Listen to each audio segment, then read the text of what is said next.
Hi friends, మనం tea జాలలు ఉంటాయి కదా, ఈ టీ జాలలో మురికి పట్టి ఇట్లా సైడ్లో కట్టి మురికి పట్టి ఉంటుంది కదా. అప్పుడు ఏం చేయాలంటే ఇంకో గిన్నెలో ఒక గ్లాస్ వాటర్ తీసేసుకొని బాగా పెట్టేసుకొని ఇందులో ఇక జాల ఇలా వేసేసుకొని మరగబెట్టుకొని ఇందులో కొంచెం బేకింగ్ సోడా వేసేసుకోవాలి.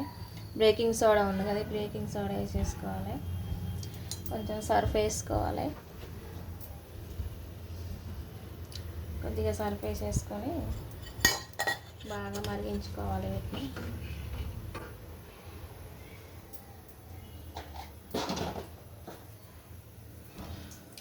చూసారు కదా, బాగా మరుగుతుంది.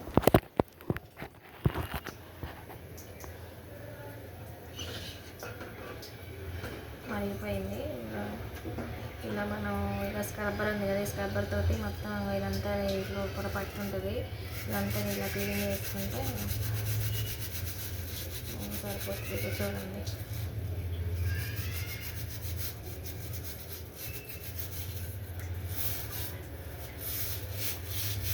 నెక్స్ట్ బ్రష్ ఉంటుంది కదా, పాత బ్రష్ తోటి ఇంకో ఇలా లోపల ఇలా పట్టు ఉంటుంది కదా, ఇదంతా ఇలా క్లీన్ చేసేసుకోవాలి. చేసేసుకుంటే శుభ్రంగా ఉంటుంది. Please subscribe me.